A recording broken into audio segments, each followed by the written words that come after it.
உருவாய் அருவாய் உளதாய் இலதாய் மறுவாய் மலராய் மணியாய் ஒளியாய் கருவாய் உயிராய் கதியாய் விதியாய் குருவாய் வருவாய் அருள்வாய் குகனே.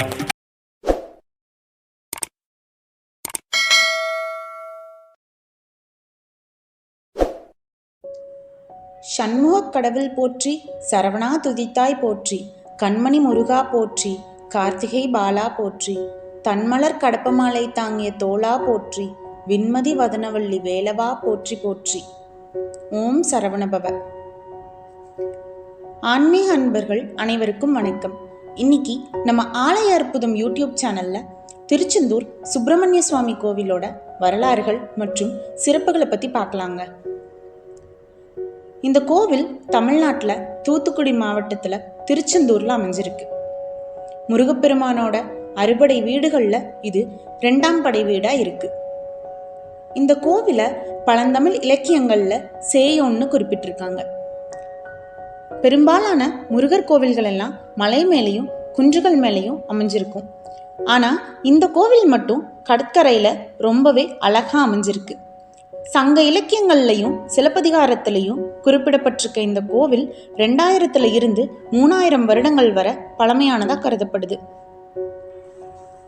இந்த கோவில் அமைஞ்சிருக்கிற இடத்த திருச்சீரலைவாயின்னு முற்காலத்தில் அழைச்சிருக்காங்க. இப்போ இந்த கோவிலோட வரலாறை பற்றி பார்க்கலாங்க.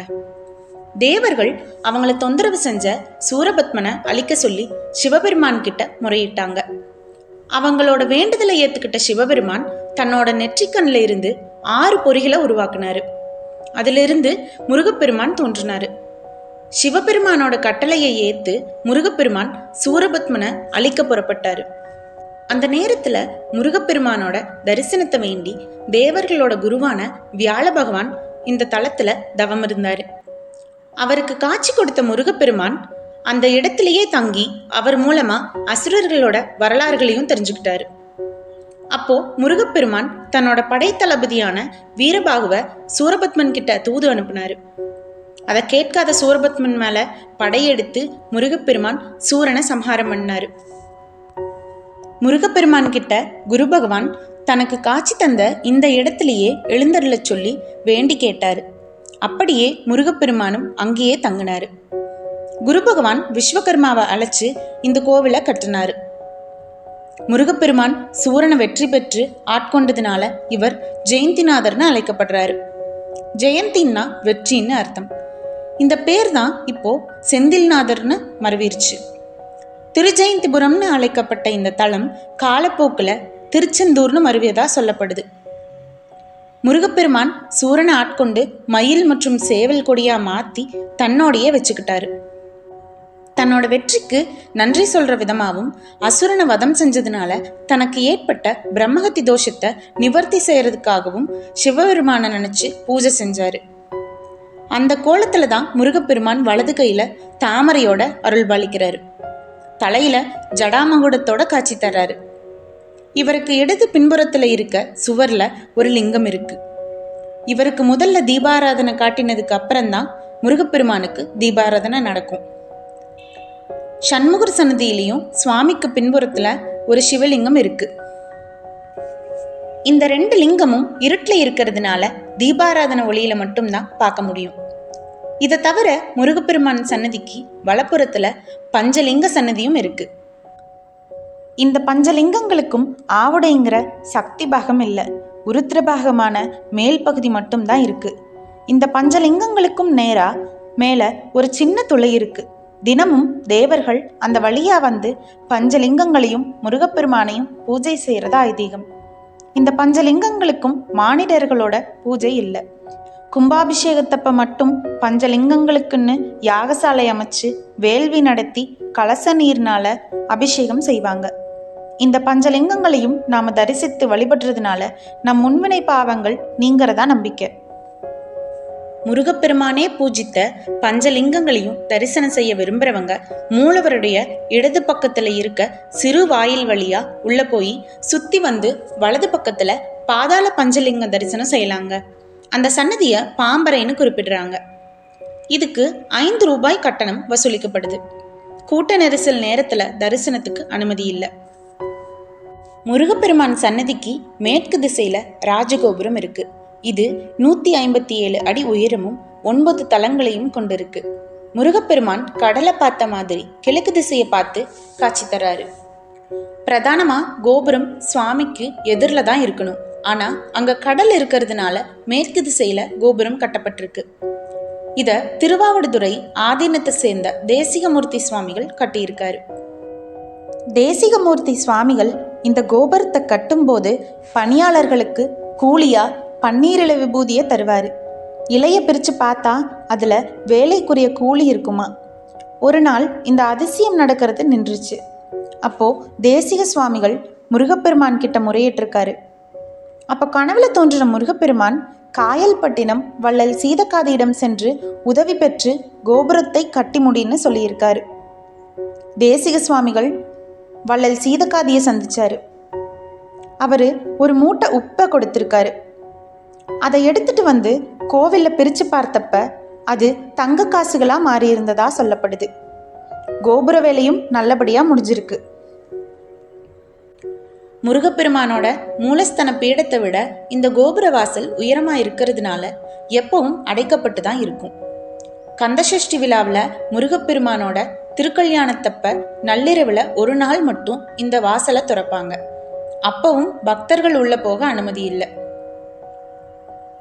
இந்த கோவிலுக்கு போற வழியில சுமார் 3 பரலாங்குக்கு முன்னாடி தூண்டுகை விநாயகர் கோவில் இருக்கு. முருகப்பெருமான் இருக்கிற இடத்த பக்தர்களுக்கு தூண்டி காட்டுற விதத்துல விநாயகர் இருக்கிறதுனால இந்த பெயர் வந்திருக்கு. தொல்காப்பியம், புறநானூறு, அகநானூறு, திருமுருகாற்றுப்படை, சிலப்பதிகாரம் போன்ற தமிழ் இலக்கியங்கள்ல இந்த கோவிலை பத்தி குறிப்பிட்டிருக்காங்க. வால்மீகி முனிவர் ராமாயணத்துல இந்த தலத்தை கபாடபுரம்னு குறிப்பிட்டிருக்காரு. இந்த தலத்துல அருணகிரிநாதர் கோவிலை பத்தியும் முருகப்பெருமான பத்தியும் பாடல் பாடியிருக்காரு. சிவஸ்தலங்களுக்குரிய எல்லா மூர்த்தங்களும் இந்த கோவில்ல இருக்கு. இந்த தலத்துக்கு அப்பர் பெருமான் வந்து இறைவனுக்காக தேவார பதிகம் பாடியிருக்காரு. பொதுவா முருகத்தலங்கள்ல நடக்கிற பங்குனி உத்திரம், திருக்கார்த்திகை, வைகாசி விசாகம், கந்தசஷ்டி விழாக்கள் இந்த கோவில்லையும் சிறப்பா நடக்கும். இதுல ரொம்பவே முக்கியமானது கந்தசஷ்டி விழா தான். முருகப்பெருமான் சூரபத்மனை ஐப்பசி மாதம் வளர்பிறை சஷ்டி அன்னைக்கு தான் ஆட்கொண்டாரு. அந்த நாள் தான் கந்த சஷ்டி. இது மற்ற தலங்கள்ல 6 நாட்கள் தான் நடக்கும். ஆனா இங்க சஷ்டிக்கு அடுத்த நாள் முருகப்பெருமான் திருக்கல்யாணத்தோட சேர்த்து 7 நாட்கள் நடக்கும். திருச்செந்தூர்ல கந்த சஷ்டி முதல் 6 நாட்கள் சஷ்டி விரதமும் சூரசம்ஹாரமும் நடக்கும். 7வது நாள்ல முருகப்பெருமானுக்கும் தெய்வானை தாயாருக்கும் திருக்கல்யாணம் நடந்து அடுத்த 5 நாட்கள் சுவாமிக்கு திருக்கல்யாண கோலத்திலேயே ஊஞ்சல் சேவைன்னு கந்தசஷ்டி விழா மொத்தம் 12 நாட்கள் நடக்கும். திருச்செந்தூர் நாளிக்கிணறு ரொம்பவே முக்கியமான புண்ணிய தீர்த்தம். முருகப்பெருமான் சூரனை சம்ஹாரம் செய்யறதுக்காக தன்னோட படைகளோட திருச்செந்தூர்ல முகாமிட்டு இருந்தப்ப படை வீரர்களோட தாகத்தை தீர்க்கறதுக்காக தன்னோட சக்தி வேல்னால இந்த கிணறை உருவாக்குனதா சொல்லப்படுது. இது 1 சதுர அடி பரப்புலையும் 7 அடி ஆழத்திலையும் அமைஞ்சிருக்கு. இந்த நாளிக்கிணறு தீர்த்தம் கடலுக்கு பக்கத்துல இருந்தாலும் இந்த நீரோட சுவை இனிப்பாவும் அல்ல குறையாமையும் இருக்கு. இதுல வருஷம் பூரா லட்சக்கணக்கானவங்க நீராடுறாங்க. திருச்செந்தூர் கடல்ல நீராடுறவங்க எல்லாரும் மறக்காம இந்த நாளிக்கிணறுலையும் நீராடுங்க. பொதுவா ஒரு கோவில்ல ஒரு உற்சவர் அல்லது சில இடங்கள்ல 2 உற்சவர்கள் தான் இருப்பாங்க. ஆனா இங்க மட்டும் ஸ்ரீ சண்முக பெருமான், ஸ்ரீ ஜெயந்திநாதர், ஸ்ரீ அலைவாயு கந்த பெருமான், ஸ்ரீ குமரவிடங்க பெருமான்னு 4 உற்சவர்கள் இருக்காங்க. 4 உற்சவர்களுக்கும் தனித்தனியா சன்னதி அமைச்சிருக்காங்க. இதுல சண்முக பெருமான் வருஷத்துக்கு 2 தடவை ஆவணி மற்றும் மாசி திருவிழாவில் திருவீதி உலா வருவாரு. கந்தசஷ்டி சூரசம்ஹார விழாவிலையும் தினசரி தங்கத்தேர்லையும் ஜெயந்திநாதர் உலா வருவார். ஆவணி மற்றும் மாசி திருவிழாவிலையும் பங்குனி உத்திரம் மற்றும் ஐப்பசி திருக்கல்யாணத்திலையும் குமரவிடங்க பெருமான் எழுந்தருளுவார். குமரவிடங்க பெருமானுக்கு மாப்பிள்ளை சுவாமிங்கிற பேரும் இருக்கு. வைகாசி விசாகம் அன்னைக்கு மயில் வாகனத்துல அலைவாயு கந்த பெருமான் எழுந்தருளுவாரு. திருச்செந்தூர் முருகப்பெருமான் சன்னதியில கொடுக்கப்படுற விபூதி சந்தன பிரசாதத்தை பன்னீர் இலையில தான் தருவாங்க. இந்த பன்னீரிலை விபூதி பிரசாதம் தினமும் காலையில விஸ்வரூப தரிசனத்தப்ப சுவாமி பாதத்துல வச்சு பூஜை செஞ்சு பக்தர்களுக்கு தருவாங்க. திருச்செந்தூர்ல சூரபத்மனை வதம் செஞ்சுட்டு வெற்றி வீரனா தேவ சேனாதிபதியா நின்ற முருகப்பெருமானோட பெருமைகளை விளக்குற விதமா வேதங்கள் எல்லாம் ஒன்னா சேர்ந்து பன்னீர் மரங்களா மாறியிருக்கு. இந்த மரத்தோட இலைகள்லையும் வேத மந்திர சக்திகள் இருக்கிறதா சொல்லப்படுது. பன்னீர் இலையில கொடுக்கப்படுற விபூதியில முருகப்பெருமானோட அருளும் வேத மந்திரங்களோட சக்தியும் நிறைஞ்சிருக்கிறதா நம்பிக்கை. முருகப்பெருமானுக்கு ஒரு பக்கத்துல 6 கரங்கள்னு மொத்தம் 12 கரங்கள் இருக்கிற மாதிரி இந்த பன்னீர் இலையிலையும் ஒரு பக்கத்துக்கு 6 நரம்புகள்னு மொத்தம் 12 நரம்புகள் இருக்கும். முருகப்பெருமான வழிபடுற பக்தர்களுக்கு அவர் தன்னுடைய பன்னீர் கைகளாலேயே விபூதி சந்தன பிரசாதத்தை வழங்குறதா ஐதீகம். இது பன்னீர் செல்வம்னு பக்தர்களால சொல்லப்படுது. இந்த இலைய நேரா வச்சு பார்த்தா இது முருகப்பெருமானோட வேல் வடிவத்துல காட்சி தரும். இந்த பன்னீரில விபூதி பிரசாதத்தை சாப்பிட்றவங்களுக்கு தன்னோட உடல்ல இருக்க அனைத்து விதமான நோய்களும் நீங்கிறதா நம்பிக்கை. முருகப்பெருமானுக்கு 3 மயில்கள் இருக்கு. அதுல முதல் மயில் தன் மாமாவான மகாவிஷ்ணு கொடுத்து மாம்பழத்துக்காக வேண்டி உலகத்தை சுத்தி வர உதவுன மயில் மந்திர மயில்னும், சூரசம்ஹாரத்துக்கு இந்திர பகவானே முருகப்பெருமானுக்கு மயில் வாகனமா இருந்து உதவுனதுனால இது தேவ மயில்னும், சூரனை 2 கூறாக்கி வந்த மயில் தான் அசுர மயில்னும், ஏற்கனவே இருந்த மயிலோட இந்த மயிலும் சேர்ந்து திருச்செந்தூர்ல 2 மயில் இருக்கு. சூரசம்ஹாரம் முடிஞ்சு முருகப்பெருமான் வெற்றி பெற்றதுக்கு அப்புறம் இந்திர பகவானுக்கு தேவலோக தலைமை பதவி கொடுத்து அனுப்பிட்டு மயிலாக மாறிய சூரனையே தன் வாகனமா வச்சுக்கிட்டாரு. திருச்செந்தூர்ல சிவபெருமானோட வாகனமான நந்தி பகவானும் தேவமயிலும் அசுரமயிலும் முருகனோட மூலஸ்தனத்துக்கு எதிரிலேயே இருக்காங்க. ஞான பண்டிதனான முருகப்பெருமான் திருச்செந்தூர்ல ஞான குருவா இருக்கிறதுனால இது சிறந்த குரு பரிகார ஸ்தலமாகவும் விளங்குது. திருச்செந்தூர் பிரகாரத்தில் இருக்க தட்சிணாமூர்த்தி ரொம்பவே விசேஷமானவர். இவர் சிவபெருமானோட அம்சமா திகழ்றாரு. இவர் வலது கையில சிவபெருமானுக்குரிய ஆயுதமான மழுவும் இடக்கையில மானும் இருக்கு. இவருக்கு பின்புறத்துல இருக்க கல்லாலான மரத்துல 4 வேதங்களும் கிளி வடிவில் இருக்கு. இவரு கூர்மம், அஷ்ட யானைகள், அஷ்ட நாகங்கள், மேதாமலைன்னு 4 ஆசனங்கள் மேல அமர்ந்திருக்காரு. தட்சிணாமூர்த்தியோட இத்தகைய அமைப்பை வேற எங்கேயுமே பார்க்க முடியாது. குரு பார்த்தால் கோடி நன்மைங்கிற சொல்லுக்கு ஏத்த மாதிரி இங்க வந்து வழிபடுறவங்களுக்கு திருமண யோகமும் தொழில் வளர்ச்சியும் குருனால ஏற்படுற பிரச்சனைகளும் முழுமையா நீங்கிறதா நம்பிக்கை. மூலவருக்கு எப்பவுமே வெண்ணிற ஆடை மட்டுமே சாத்துற ஒரே முருகத்தலமும் திருச்செந்தூர் தான். இந்த கோவில்ல மார்கழி மாசம் மட்டும் 10 கால பூஜையும் மற்ற எல்லா மாசங்கள்லயும் 9 கால பூஜையும் நடக்கும். முருகத்தலங்கள்லயே 6 முக அர்ச்சனை நடக்கிற ஒரே தலம் இதுதான். 6 முகங்களுக்கும் தனித்தனியா 6 வகை உணவுகள் படைப்பாங்க. திருச்செந்தூர்ல மூலவர் தவக்கோலத்துல இருக்கிறதுனால மூலவருக்குரிய உணவுல புளிப்பு, காரம் சேர்க்க மாட்டாங்க. இந்த கோவிலோட கருவறை கடல் மட்டத்தை விட கீழே அமைஞ்சிருக்கு. சுனாமி வந்தப்ப மற்ற எல்லா இடங்கள்லையும் கடல் தண்ணி வெளியே வந்தது. வேலுண்டு வினையில்லைங்கிற சொல்லுக்கு ஏத்த மாதிரி இங்க மட்டும் நேர்மாறா கடல் உள்வாங்கி முருகனோட அருள்னால எந்த பாதிப்பும் ஆகல. இந்த தலத்துல முருகப்பெருமான் தவக்கோலத்துல இருக்கிறதுனால அவரோட தவம் களைஞ்சிடக்கூடாதுன்னு இவருக்கு பிரகாரம் இல்லை. திருச்செந்தூர்ல காவல் தெய்வமா இருக்க முருகப்பெருமானோட தளபதியான வீரபாகு தேவருக்கு வழிபாடு நடந்ததுக்கு அப்புறம்தான் முருகப்பெருமானுக்கு வழிபாடு நடக்கும். இந்த தலத்துக்கு வீரபாகுப்பட்டினம்ங்கிற சிறப்பு பேரும் இருக்கு. கடற்கரையில சந்தன நிறத்துல காட்சி தர மலையில வள்ளி குகை இருக்கு. விநாயக பெருமான் தன் தம்பியான முருகப்பெருமானுக்காக யானையா வந்து வள்ளி தேவி கிட்ட நின்னதும் பயந்து போன வள்ளி தேவி இந்த குகைக்குள்ளதான் ஓடி ஒளிஞ்சாங்கன்னு சொல்லப்படுது. இங்க வந்து வள்ளி தேவியை வழிபடுறவங்களுக்கு விரைவில் திருமணம் நடக்கிறதா ஐதீகம். தினமும் உச்சிக்கால பூஜை முடிஞ்சதுக்கு அப்புறம் ஒரு பாத்திரத்துல பால் மற்றும் அன்னம் எடுத்துட்டு மேலதாளத்தோட போய் கடல்ல கரைப்பாங்க. இதுக்கு கங்கை பூஜைன்னு பேரு.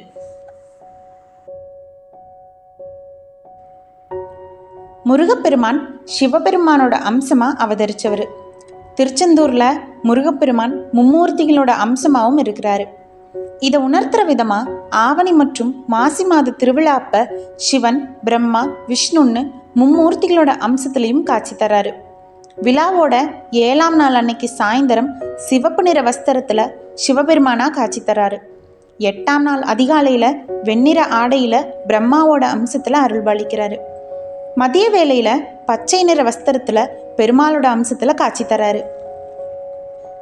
திருச்செந்தூர்ல கந்தசஷ்டி விழா 6ஆவது நாள் அன்னைக்கு வள்ளி தெய்வானை தாயார் இல்லாம உற்சவர் ஜெயந்திநாதர் தனியா கடற்கரைக்கு எழுந்தருளி சூரனை சம்ஹாரம் செஞ்சு வெற்றி வீரனா திரும்பி வள்ளி தெய்வானை தாயாரோட சகிதமா கோயிலோட யாகசாலைக்கு திரும்புவார்.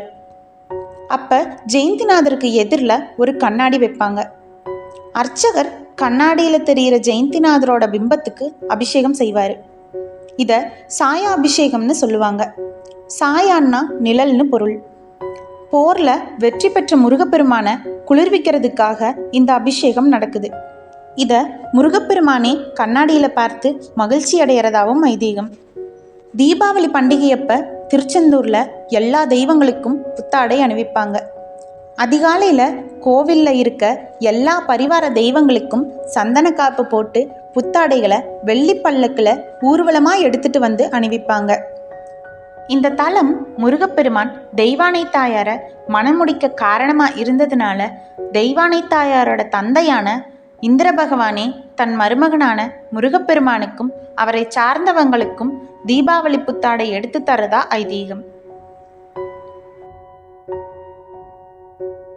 தினமும் நம்ம எல்லார் வீடுகள்லையும் கோவில்கள்லையும் ஒலிக்கிற கந்தசஷ்டி கவசத்தை எழுதினவர் பாலதேவராய சுவாமிகள்ங்கிற தமிழ் புலவர் தான். இவர் ஒரு தடவை தீராத வயிற்று வலியினால அவதிப்பட்டு மருத்துவ சிகிச்சை செய்தும் சரியாகாததுனால கடைசியா திருச்செந்தூர் முருகன் கிட்ட வேண்டிக்கிட்டு உயிரை விடலாம்ங்கிற முடிவோட திருச்செந்தூர் வந்தாரு. முருகப்பெருமான் அவருக்கு காட்சி தந்து ஒரு பதிகத்தை இயற்ற சொன்னாரு. அது அவரோட நோயை மட்டும் இல்லாம உலக மக்கள் அனைவரோட நோயும் தீர்க்கும்னு சொன்னாரு. பாலதேவராய சுவாமிகள் இந்த சஷ்டி கவசத்தை பாடி முடிக்கவும் அவரோட கொடு நோய் விலகி குணமானதா சொல்லப்படுது.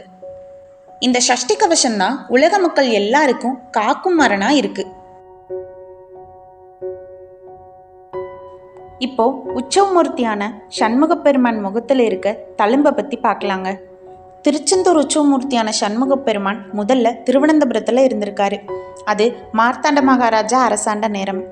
திருச்செந்தூரில் இருந்த திருசுதந்திர முக்காணி பிராமணர்களும் திருவனந்தபுரம் முக்காணி பிராமணர்களும் திருமண வழியில் நெருங்கின உறவில் இருந்திருக்காங்க.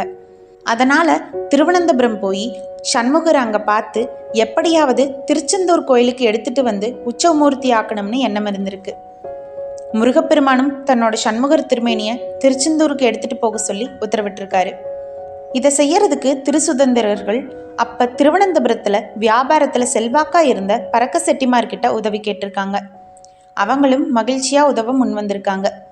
ஒரு இரவு சண்முகரோட விருப்பத்திற்கு ஏற்ற மாதிரி உற்சவமூர்த்தியை எடுத்துக்கிட்டு ஒரு மூங்கில் கம்பில் துணியை கட்டி ஊஞ்சல் பல்லக்கு செஞ்சு அதில் சண்முகரை வச்சு துணியால் மூடி திருச்செந்தூருக்கு எடுத்துகிட்டு வந்திருக்காங்க.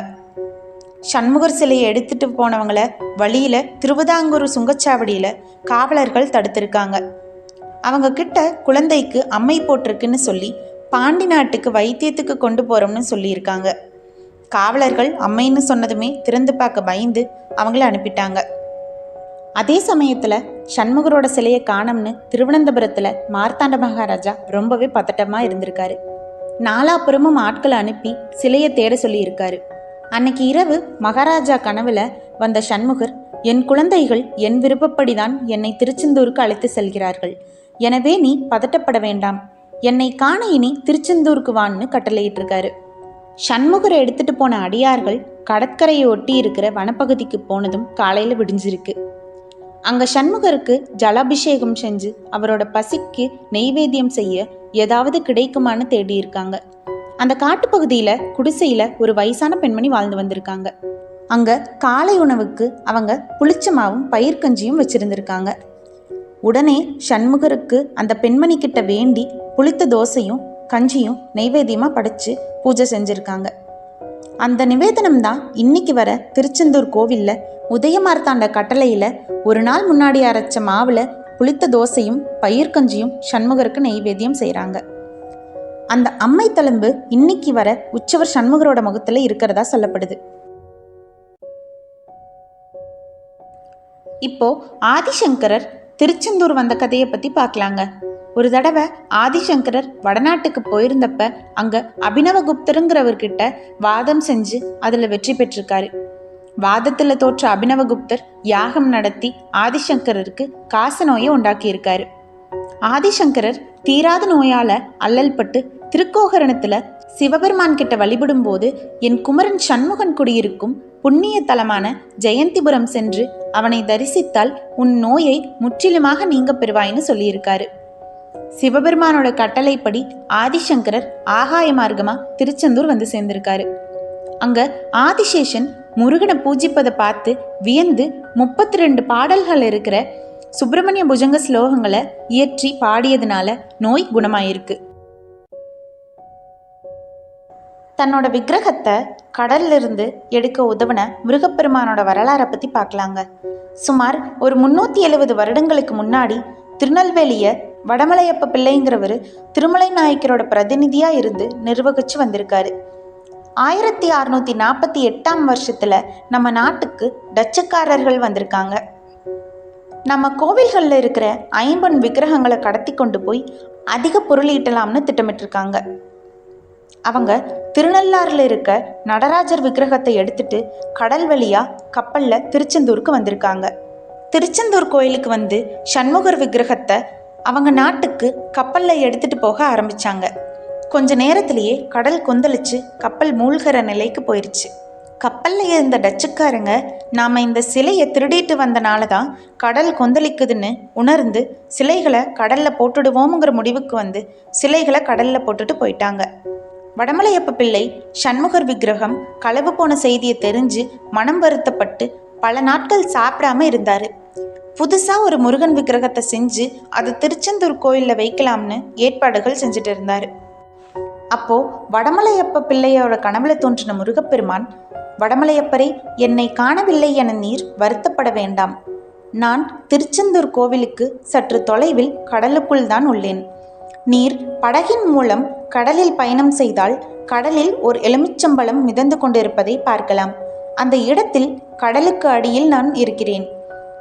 எலுமிச்சம்பழம் மிதக்கும் இடத்திற்கு மேல் ஒரு கருடன் வட்டமிடும். அந்த கருடன் பறக்கும் இடத்தை வைத்து நீர் என்னை கண்டுகொள்ளலாம்னு சொல்லியிருக்காரு. வடமலையப்ப பிள்ளை அவரோட ஆட்களை அழைச்சிக்கிட்டு ஒரு சிறிய படகுல கடலுக்குள்ள போயிருக்காரு. முருகப்பெருமான் சொன்னபடி கருடன் வானத்துல வட்டமிட்டிருக்கு. அந்த கருடன் பறக்கிற இடத்துக்கு கீழே கடல்ல ஒரு எலுமிச்சம்பழம் மிதந்திருக்கு. அந்த இடத்துல கடலுக்குள்ள குதிச்சு சண்முகர் விக்கிரகத்தை தேடி இருக்காங்க. முதல்ல திருநள்ளாறு நடராஜர் விக்கிரகமும் பின்னர் சண்முகர் விக்கிரகமும் கிடைச்சிருக்கு. அதுக்கப்புறம் 1653ஆம் வருஷத்துல தை மாசம் 29ஆம் தேதி சண்முகர் விக்கிரகத்தை கோவில்ல பிரதிஷ்டை செஞ்சிருக்காங்க. கடல்ல சில காலம் இந்த விக்கிரகம் இருந்ததுனால கடல் நீர் அரிச்ச நிலைய இன்னைக்கும் சண்முகர் முகத்துல பார்க்கலாம். எம் ரென்னலுங்கிற பிரெஞ்சு எழுத்தாளர் தன்னோட நூல்ல சண்முகர் விக்கிரக கொள்ளையில சம்பந்தப்பட்ட டச்சுக்காரர் ஒருத்தர் தன்னிடம் இந்த தகவலை சொன்னதா சொல்லியிருக்காரு. முருகப்பெருமான் ஆங்கிலேய கலெக்டர் கிட்ட காட்டின திருவிளையாடலை பத்தி பார்க்கலாங்க. 1803ஆவது வருஷத்துல திருநெல்வேலியில ஆங்கிலேய கலெக்டரா இருந்த லூசிங்டனுங்கிறவர் ஒரு தடவை திருச்செந்தூருக்கு வந்தப்ப முருகப்பெருமானுக்கு நடந்துட்டு இருந்த வழிபாடுகளை பார்த்துருக்காரு. அங்க முருகப்பெருமானுக்கு சோடச உபசாரம்ங்கிற 16 வகையான உபசாரங்களை செஞ்சிருக்காங்க. அதுல வெள்ளி விசிறியால விசிறி விடுறதும் ஒண்ணு. இதை பார்த்து லூசிங்டன், உங்கள் கடவுளுக்கு வியர்வை உண்டாகிறதோன்னு சொல்லி கேலி செஞ்சு சிரிச்சிருக்காரு. இதை கேட்ட அந்த கோவில் அர்ச்சகர்கள், ஆமாம், எங்கள் சண்முகருக்கு வியர்க்கும்னு சொல்லியிருக்காங்க. முருகப்பெருமான் மேல இருந்த மாலை அலங்காரங்களை களைச்சு ஒரு வஸ்திரத்தை சாத்தியிருக்காங்க. கொஞ்ச நேரத்திலேயே முருகப்பெருமான் மேல வியர்வை வந்து அந்த துணி முழுசும் நனைஞ்சு தரையிலையும் ஓட ஆரம்பிச்சிருக்கு. இதுக்கு காரணம் முருகப்பெருமானோட விக்கிரகம் எப்பவுமே சூடா இருக்கிறது தான். சூரபத்மனை வதம் செய்யறதுக்காக கோபத்தில் இருந்த முருகப்பெருமானோட திருமேனி எப்பவுமே வியர்த்துட்டே இருக்கிறதுனால அர்ச்சகர்கள் சந்தனத்தை அரைச்சு தண்ணியா இல்லாம நல்லா வடிகட்டி அதை காலையில் முருகர் விக்கிரகத்துக்கு மேலே பூசுவாங்க. விக்கிரகத்தில் இப்படி முழுசாக பூசப்பட்டிருக்க சந்தனம் சாயந்தரத்தில் ஈரத்தினால வழிஞ்சிருக்கும். முருகப்பெருமான் மேலே திட்டு திட்டா வியர்வை இருந்ததை பார்த்த லூசிங்டன் வியந்து போயிருக்காரு. வீடு திரும்பின லூசிங்டன் அங்கே அவரோட மனைவி திடீர்னு கடுமையான வயிற்று வலியில் துடிச்சிட்டு இருந்ததை பார்த்துருக்காரு.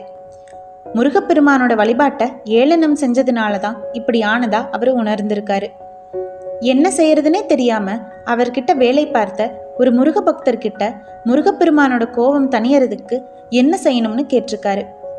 அவர் சொன்ன யோசனைப்படி முருகப்பெருமான் கிட்ட, நான் செய்தது தவறு, என்னை மன்னித்து என் மனைவியை காப்பாத்து, என் சொந்த செலவில் உன் ஆலயத்துக்கு தேவையான பொருட்களை வாங்கித்தர்றேன்னு சொல்லி வேண்டியிருக்காரு. முருகப்பெருமான் கிட்ட வேண்டிக்கிட்டு வீட்டுக்கு திரும்பின லூசிங்டன் அங்க அவரோட மனைவிக்கு வயிற்று வலி நீங்கி இருந்ததை பார்த்து வியந்து போயிருக்காரு. முருகப்பெருமான் கிட்ட வேண்டிக்கிட்ட மாதிரியே வெள்ளி பாத்திரத்தை கோயிலுக்காக காணிக்கையா கொடுத்திருக்காரு.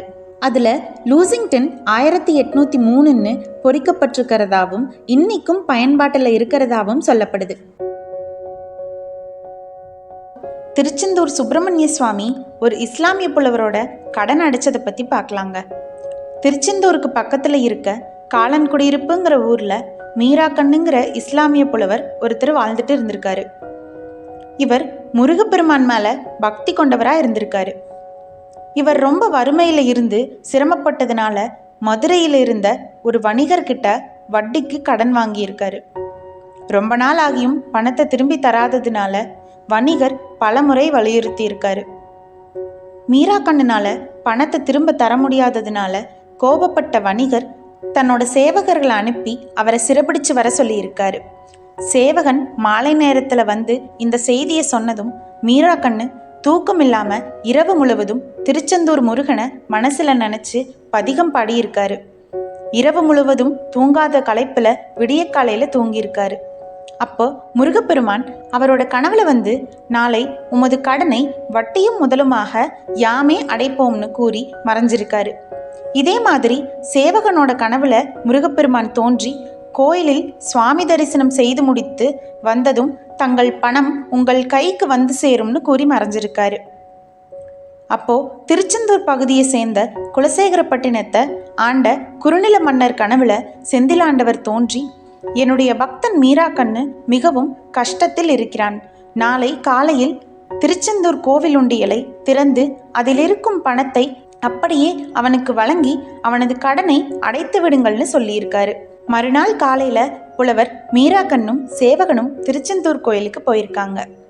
அவங்களுக்கு முன்னாடியே மன்னர் அங்க காத்துக்கிட்டே இருந்திருக்காரு. முருகப்பெருமான் சொன்ன மாதிரியே அவரோட கடனை அடைச்சிருக்காங்க.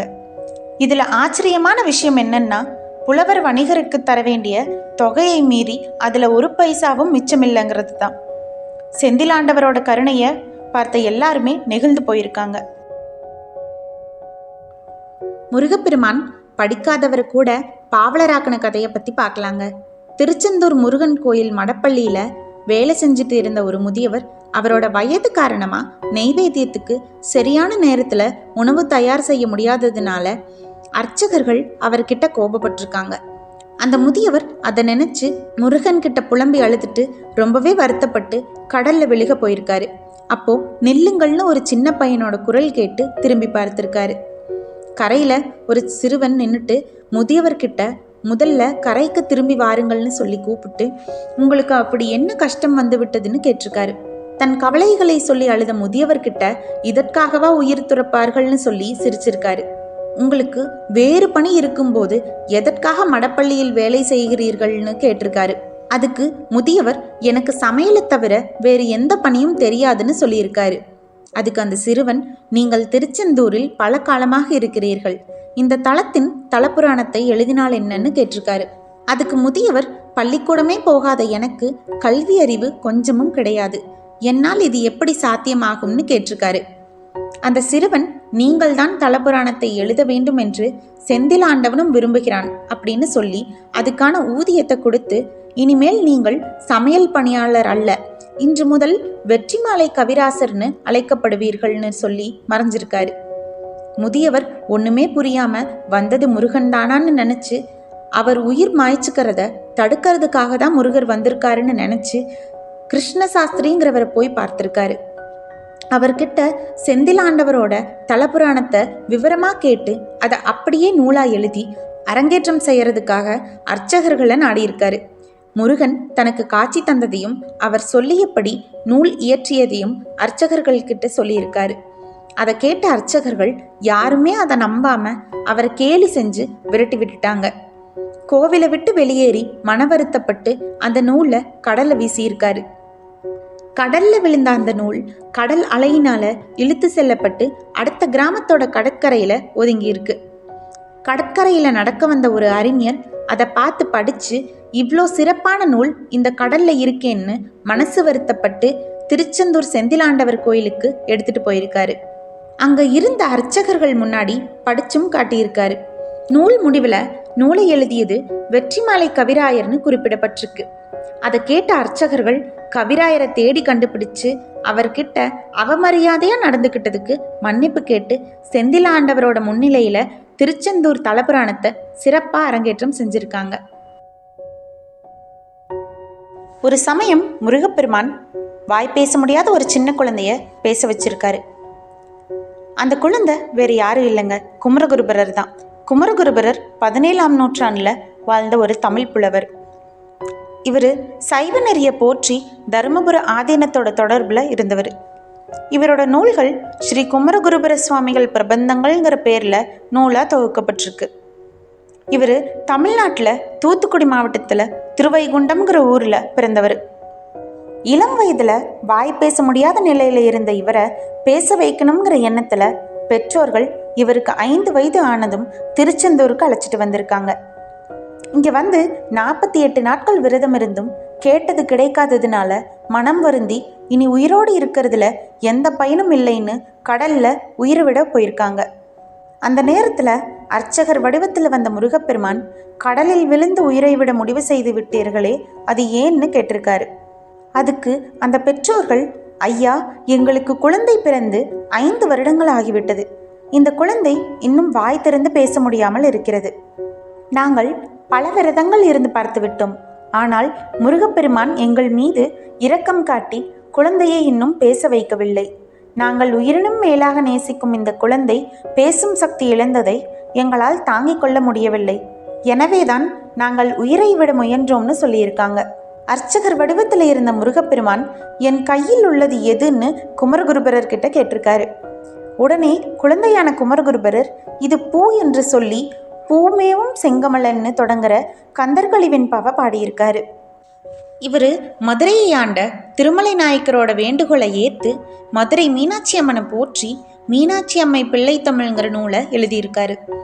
ஒரு தடவை இந்த நூலில் இருக்க வருகை பருவம்ங்கிற பகுதியை கோவில் மேடையில் அமர்ந்து பாடினப்ப மதுரை மீனாட்சி அம்மனே சிறு பெண் வடிவத்தில் வந்து குமரகுருபரருக்கு முத்துமாலை பரிசளிச்சதா சொல்லப்படுது.